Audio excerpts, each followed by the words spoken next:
नमस्कार, कैसे हैं आप लोग। मैं विवेक कुमार स्वागत करता हूं आप सभी का आपके अपने यूट्यूब चैनल एम रैंकर्स पर।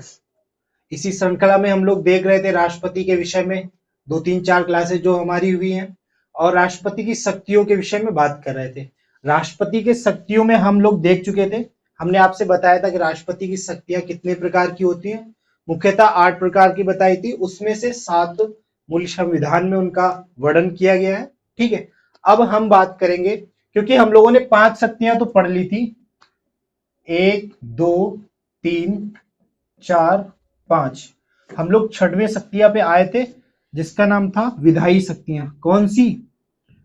विधायी के बारे में शायद हम लोगों ने कल पढ़ा था। 5वीं शक्ति थी हमारी विधायी शक्ति। हाँ,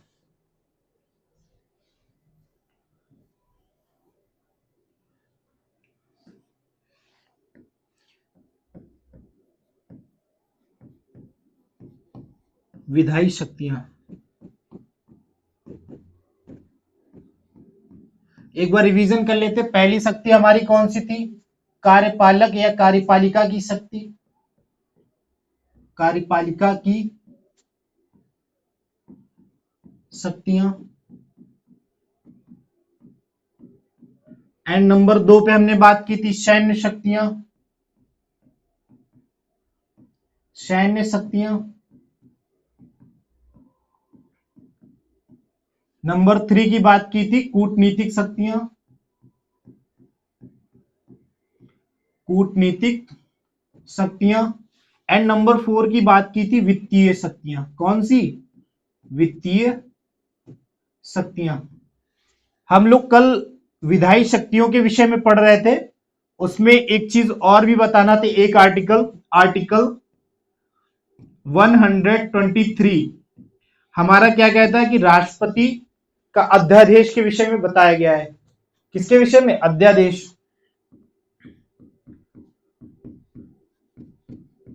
राष्ट्रपति का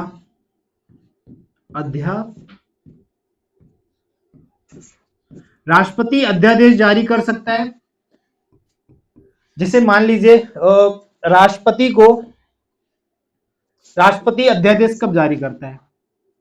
सबसे पहली और प्रमुख बात देखिए, यदि राष्ट्रपति अध्यादेश जारी करता है तो ये अध्यादेश जो है ये संसद के कानून की भांति होता है और संसद इसको पारित करती है और संसद के बनाए हुए कानून के द्वारा राष्ट्रपति या मंत्री परिषद के सलाह द्वारा राष्ट्रपति अध्यादेश जारी करता है।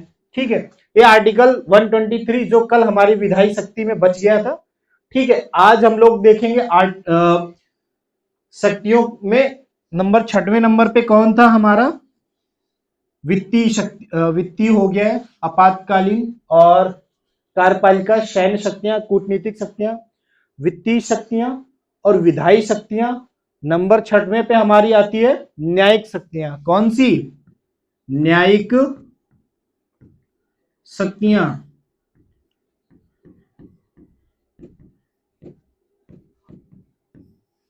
चलिए देखते हैं न्यायिक शक्तियों के बारे में। आगे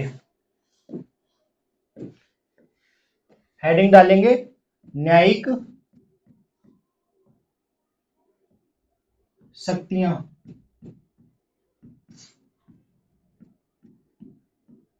ये राष्ट्रपति की न्यायिक शक्तियों के विषय में बताता है। ये आर्टिकल 72 में इसका वर्णन किया गया है। आर्टिकल 72 में। अब न्यायिक शक्तियां होती कितने प्रकार की हैं? न्यायिक शक्तियां नंबर 1, जैसे पहली बात तो न्यायिक शक्तियां 4 प्रकार की बोल सकते हैं। ठीक है, 4 या 5 प्रकार की जो भी होती है देख लेंगे अभी। नंबर 1 पे होती है हमारी क्षमादान शक्ति। क्षमादान शक्ति। ठीक है, एंड नंबर दूसरे पे देखिए, राष्ट्रपति की न्यायिक शक्तियों में सबसे पहला नंबर है क्षमादान शक्ति और दूसरा नंबर है हमारा लघुकरण। क्या बोलेंगे? लघुकरण। लघुकरण। नंबर तीसरी की बात करेंगे तो नंबर तीसरी हमारी आती है परिहार, यहाँ पे 5 लिख लीजिएगा, 5 होती है, ठीक है, वही मैं बोल रहा था 4 या 5, परिहार। एंड नंबर चौथी हमारी होती है विराम शक्ति। कौन सी शक्ति? विराम शक्ति। पहले इनका नंबर नोट डाउन करके आप लोग नोट डाउन कर लीजिए, फिर इसके एक एक विषय में हम लोग बात करेंगे, ठीक है। नंबर 5वें की बात करें तो नंबर 5वां हमारी आती है प्रविलंब की शक्ति। कौन सी? प्रविलंब, ठीक है। अब मैंने बात की क्षमादान शक्ति। कौन सी शक्ति? क्षमादान शक्ति, ठीक है। क्षमादान शक्तियां हमारी कौन कौन सी होती है?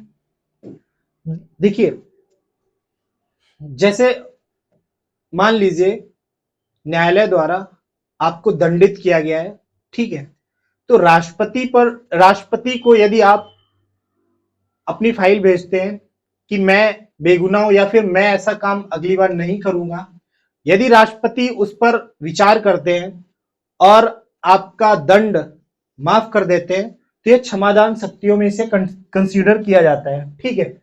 और क्षमादान शक्तियां जैसे न्यायालय द्वारा दंडित किया हुआ व्यक्ति, किसके द्वारा? न्यायालय द्वारा दंड, इसको राष्ट्रपति माफ कर सकता है। और कोर्ट मार्शल, आपने सुना होगा कि सेना द्वारा जो दंड दिया जाता है उसे कोर्ट मार्शल बोलते हैं, ठीक है। सेना द्वारा दंड जो दिया जाता है उसको भी ये माफ कर सकता है, जिसे हम कोर्ट मार्शल बोलते हैं, ठीक है। एंड नंबर तीसरा, यदि किसी व्यक्ति को मृत्यु दंड की सजा दी गई है, मृत्यु दंड की सजा दी गई है, अगर राष्ट्रपति देखते हैं या उनपे दयावान, या फिर देखते हैं कि मृत्यु दंड अनावश्यक है, या फिर वह जो दोषी है वह कहता है कि मैं ऐसा काम नहीं करूंगा या फिर नहीं करना चाहूंगा, तो वह मृत्यु दंड की भी सजा माफ कर सकते हैं, ठीक है। यह तो हमारी हो गई क्षमादान शक्तियां। कौन सी? क्षमादान शक्तियां। अच्छा, ये कहीं आपको परेशानी तो नहीं हो रही है इनके नाम याद करने में? देखो, चलो कुछ बनाते हैं, इस पे देखते हैं कि नाम याद कैसे रख सकते हैं हम। कुछ सोचो, इनके शब्द उठाओ पहले कुछ, और फिर सोचो कि कुछ बन सकता है क्या, कोई ट्रिक बन सकती है क्या जिससे हमें ये नाम याद हो जाए। छल बनाओ, तुम लोग भी बनाओ, अपना कोशिश करो। छल पर विराम प्रविलंब। देखिए, एक बन रहा है हल्का सा, छल पर विराम लगाओ प्रिय। छल पर विराम लगाओ प्रिय। अगर हमने बात की छल पर विराम लगाओ प्रिय, तो छा से हमारा हो गया क्षमादान। कौन सा हो गया? छा से हो गया क्षमादान। ला से हो गया लघुकरण, लघुकरण। और ये केवल सेंटेंस बनाया है, ठीक है। ये विराम तो विराम है ही अपने आप में, एक विराम भी शक्ति। सॉरी, ये जो पर से है ये परिहार हो जाएगा। क्या हो जाएगा? परिहार, ठीक है।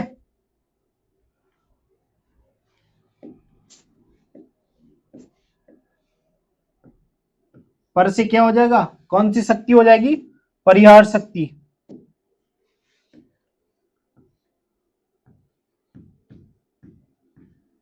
परिहार विराम, इसको हटाना है, ठीक है। ये केवल सेंटेंस के लिए यूज किया गया है। और प्रिय से प्रविलंब, प्रविलंब, इसको नोट डाउन कीजिए। ये देखिए, याद करने का या ट्रिक बोल दीजिए या तरीका, ये अभी अभी आप लोगों के सामने मैंने इसको बनाया है कि छल पर विराम लगाओ प्रिय। छ मतलब क्षमादान, ला मतलब लघुकरण, पा मतलब परिहार, ठीक है। और विराम मतलब विराम लगाओ को नहीं एड ऑन करेंगे, प्रिय मतलब प्रविलंब, ठीक है। प्रविलंब कितने प्रकार की शक्तियां होगी हमारी? 5 प्रकार की। कितने प्रकार की? 1 2 3 4 एंड 5, ये हमारी शक्तियां हो गई। देखिए अब इससे आपको याद बहुत जल्दी हो जाएगा कि ये सेंटेंस आप याद कर लो, आपको ये शक्तियों के विषय में या शक्तियां आपको याद हो जाएंगी, ठीक है। अब जब हमने बात की लघुकरण की, किसकी बात की? लघुकरण। चलो लघुकरण को देख लेते हैं।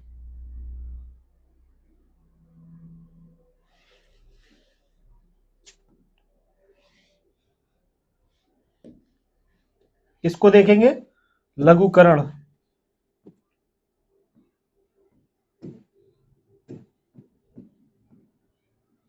एक लघुकरण को देख लेंगे और फिर देखेंगे परिहार को। किसको देखेंगे? परिहार को। लघुकरण में क्या होता है, राष्ट्रपति क्या करता है? देखिए यदि किसी दोषी को, ठीक है, यदि किसी दोषी को 10 साल का कठोर कारावास की सजा सुनाई गई है तो राष्ट्रपति उस पर उसकी प्रकृति और प्रभाव दोनों को माफ कर सकता है। राष्ट्रपति उसकी मात्रा या प्रकृति या प्रभाव, यहां लिख लीजिए, राष्ट्रपति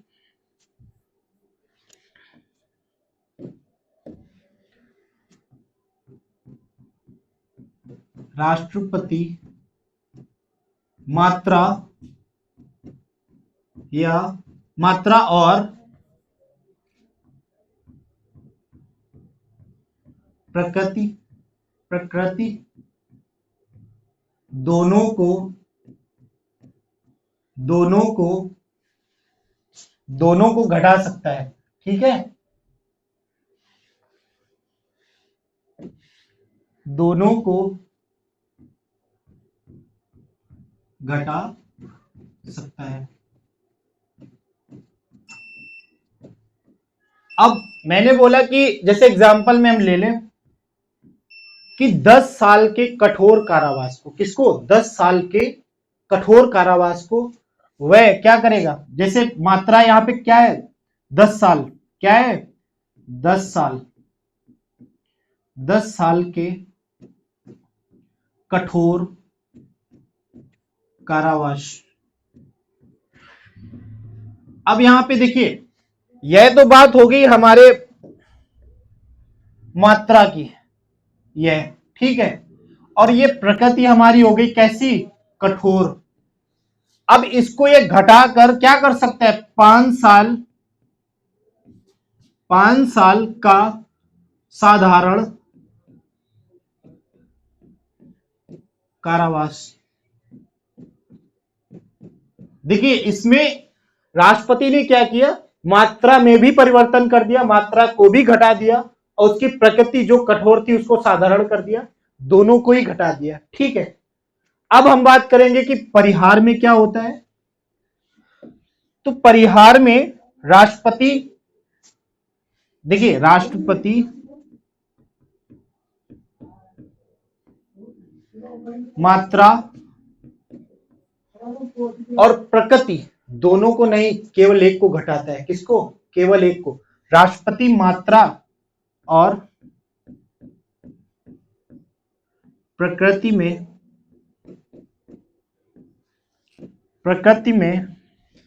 केवल केवल मात्रा को घटाता है। देखिए इसमें मात्रा और प्रकृति दोनों में ही परिवर्तन कर दिया, किंतु राष्ट्रपति परिहार शक्तियों में राष्ट्रपति ने मात्रा में ही परिवर्तन किया है, प्रकृति में उसकी परिवर्तन नहीं किया। जैसे मैंने यहां पे दिया था कि 10 साल के कठोर कारावास को 5 साल का साधारण कारावास कर दिया। इसमें क्या करेगा कि मात्रा, जैसे मात्रा यहां पे 10 साल, तो 10 साल के कठोर कारावास को, देखिए मात्रा में परिवर्तन कर रहा है, तो 10 साल के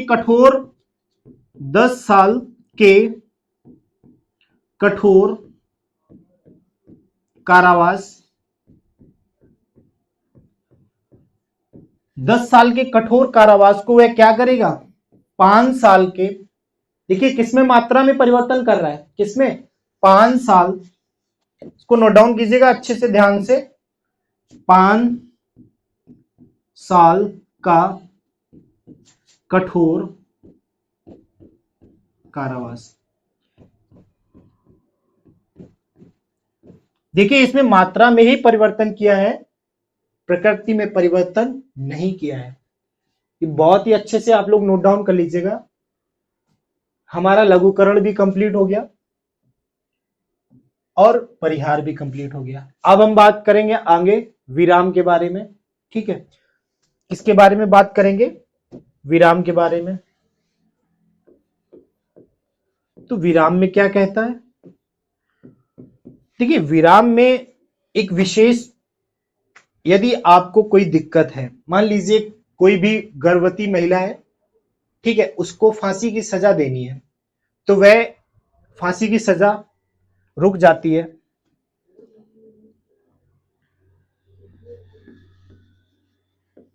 गर्भवती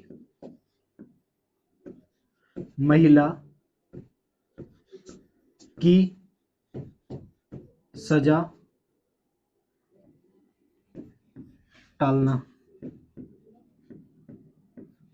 या कम करना, या कम करना, ठीक है। ये हमारी बात हो गई विराम की। और एक बचा है प्रविलंब। क्या बचा है, प्रविलंब। प्रविलंब में क्या है, प्रविलंब में जैसे कोई व्यक्ति दोषी ठहराया हुआ माना गया न्यायालय द्वारा, और उस दोषी ने अपने केस को राष्ट्रपति के समक्ष प्रस्तुत किया है, ठीक है। अब राष्ट्रपति के पास इतना तो समय होता नहीं है कि किसी पर्सनल की फाइल चेक करे या केस देखे। तो राष्ट्रपति के पास यदि वह लंबित है, वह फाइल जब तक लंबित रहेगी तब तक उस पर उसको आप दंड नहीं दे सकते हैं। प्रविलंब में यही कहा गया है कि जब तक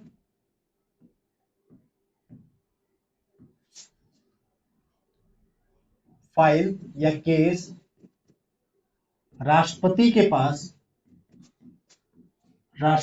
के पास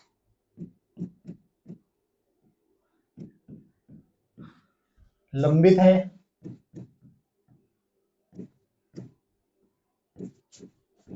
तब तक सजा नहीं दी जाएगी।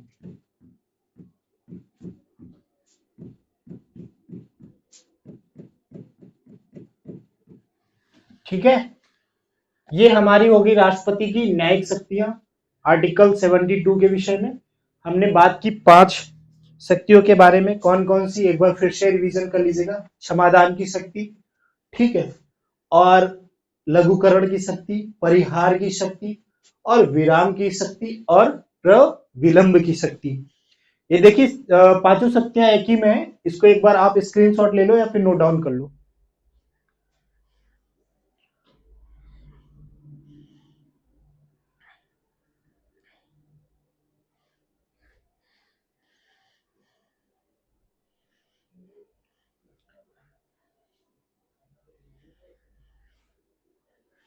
आई थिंक नोट डाउन कर लिया होगा, ठीक है।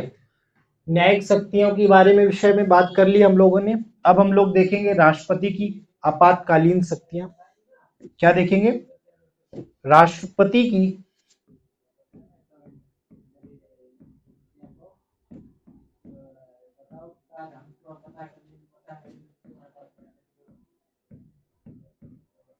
आपातकालीन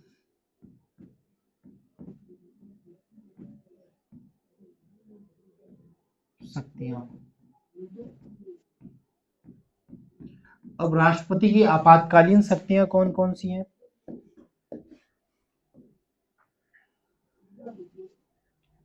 राष्ट्रपति की आपातकालीन शक्तियां। देखिए राष्ट्रपति की आपातकालीन शक्तियों की बात करें तो भाग 18 हमारा राष्ट्रपति की आपातकालीन शक्तियों के विषय में दर्शाता है या वर्णन करता है, ठीक है। आर्टिकल कौन सा है? आर्टिकल 352 से लेकर 360 तक, ठीक है। 352 से लेकर 360 तक ये भाग 18 के अंतर्गत आता है। और तीनों को यदि हम देखेंगे, किसको? तीनों को देखते हैं, 1, 2 एंड 3। इसमें आर्टिकल 352 की बात करेंगे, इसमें आर्टिकल 356 की बात करेंगे, और इसमें आर्टिकल 360 की बात करेंगे। देखिए तीनों ही बहुत ही महत्वपूर्ण है, क्योंकि तीनों ही आपातकालीन शक्तियों के प्रावधान इसमें दिए गए हैं राष्ट्रपति के, ठीक है। आपातकालीन शक्तियों में सबसे पहला आर्टिकल 352, आर्टिकल 356 एंड आर्टिकल 360।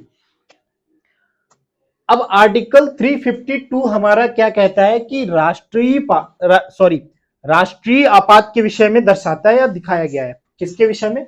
राष्ट्रीय आपात की। हमारे देखिए पहले नोट डाउन कीजिए राष्ट्रीय आपात, फिर हम इसको अच्छे से बताते हैं कि राष्ट्रीय आपात हमारा होता क्या है। सबसे पहला क्या है? राष्ट्रीय आपात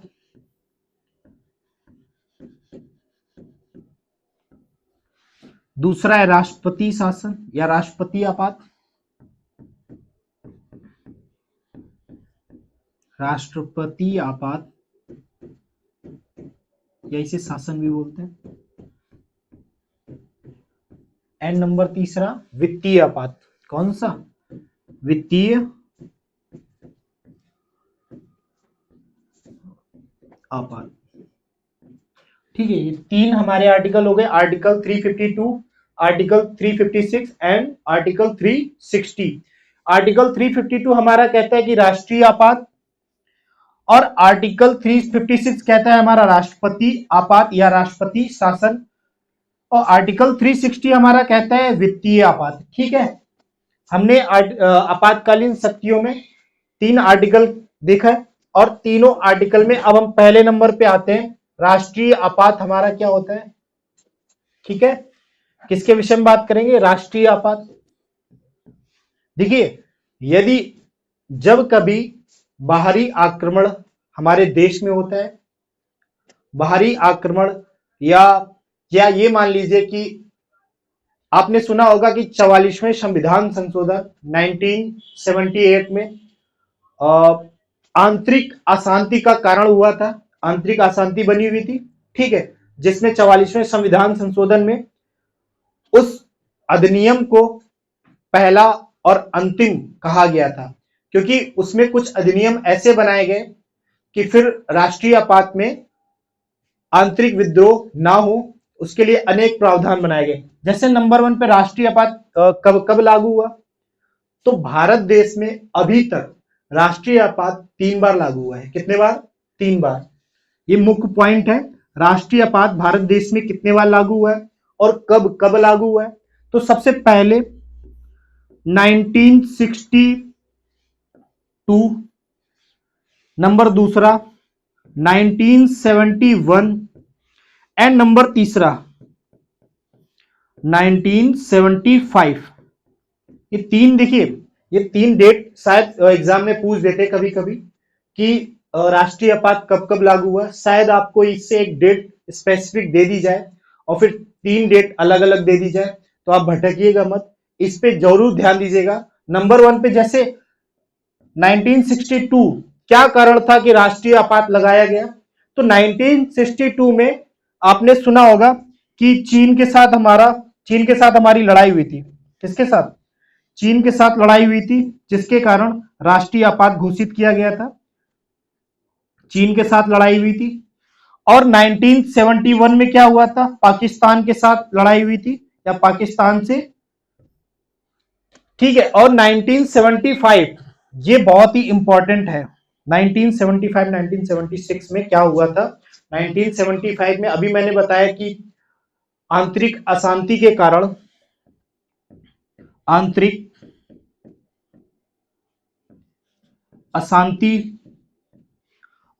अशांति इसका मुख्य कारण था। और यह हमारा पहला और अंतिम भी था। ये बहुत ही याद रखने वाली चीज है, पहला और अंतिम।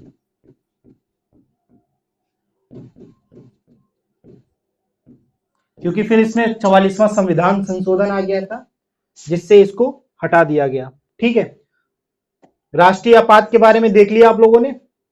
3 प्रमुख डेट याद रखिएगा, 1962, 1971, 1975। यह हमने बात की राष्ट्रीय आपात के विषय में। अब हम बात करेंगे कि राष्ट्रपति आपात क्या होता है या राष्ट्रपति आपात कैसे लगाया जाता है। देखिए, हर राज्य में राज्यपाल उपस्थित होता है। जैसे हमारे भारत देश में औपचारिक प्रधान पूरे देश का राष्ट्रपति होता है, वैसे ही हमारे राज्यों में औपचारिक प्रधान राज्य का राज्यपाल होता है। ठीक है, वैसे यदि देखिए राज्य का मुख्यमंत्री या मंत्री परिषद या राज्य की विधानसभा संविधान के अनुसार कार्य नहीं करती है, तो राज्यपाल इसकी सूचना सीधे राष्ट्रपति को देते हैं। और जब सूचना राष्ट्रपति को देते हैं, राष्ट्रपति देखते हैं क्या कार्य जो राज्य कर रहे हैं, क्या यह संविधान के खिलाफ है। यदि संविधान के खिलाफ होता है तो राष्ट्रपति वहां पर अपना शासन लागू कर देते हैं। किसके जरिए? राज्यपाल के जरिए। तो इसको हम बोलते हैं क्या? राष्ट्रीय आपात। ठीक है, इसको ज्यादा डीप में नहीं पढ़ेंगे, आप इतना याद रखिए, डायरेक्ट इसके आर्टिकल पूछे जाते हैं कि आर्टिकल 356 में क्या दिया गया है। ठीक है, इसका डिटेल बहुत ही है, ज्यादा इसके विषय में नहीं देखेंगे। हमने जनरली आपको एक बात बता दी कि राष्ट्रपति आपात या शासन कैसे लागू होता है। ठीक है, अब हम बात करेंगे कि वित्तीय आपात। वैसे क्या वित्तीय आपात कभी भारत देश में लागू हुआ है? अभी तक ऐसी नौबत नहीं आई है कि वित्तीय आपात एक बार भी भारत देश में लागू हो। लिख लेंगे यहां पर, अभी तक एक बार भी नहीं, अभी तक एक बार भी नहीं लागू हुआ।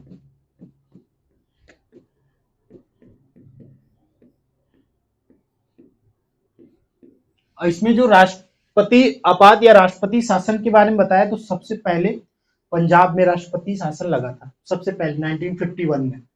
ठीक है, ये हमने देख ली राष्ट्रपति की आपातकालीन शक्तियां। इसको एक बार नोट डाउन कर लीजिए, स्क्रीनशॉट ले लीजिएगा। ठीक है, आगे हम चलते हैं, फिर राष्ट्रपति के आपातकालीन शक्तियों के बाद बात करेंगे राष्ट्रपति की विवेकीय शक्तियां, और वहीं से फिर वेंड अप करेंगे। ठीक है,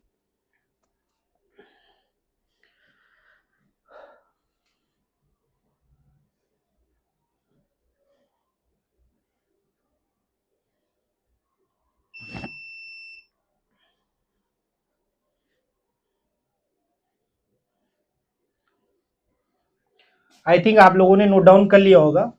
अब हम बात करेंगे जो हमारी लास्ट बची है, राष्ट्रपति की विवेकीय शक्तियां। विवेकीय शक्तियां,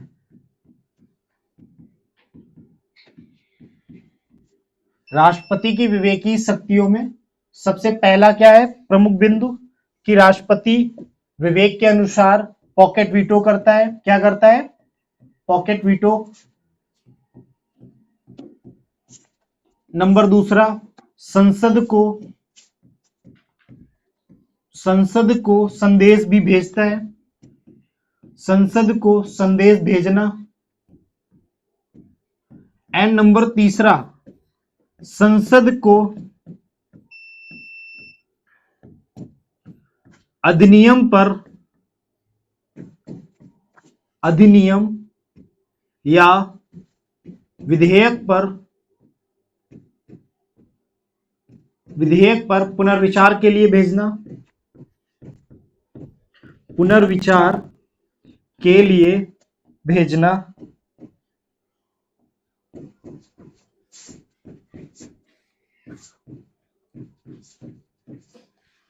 चलिए, देखिए 3 चीजें तो मैंने बता दी, और 2-3 प्रमुख बिंदु है, वो आपकी जिम्मेदारी है ढूंढ के लाना, और जिससे आपका रिवीजन हो जाएगा। ठीक है, आज की क्लास यहीं से वाइंड अप करते हैं, फिर हम लोग कल देखेंगे उपराष्ट्रपति के विषय में। राष्ट्रपति हमने पूरा खत्म कर दिया। ठीक है, थैंक यू सो मच।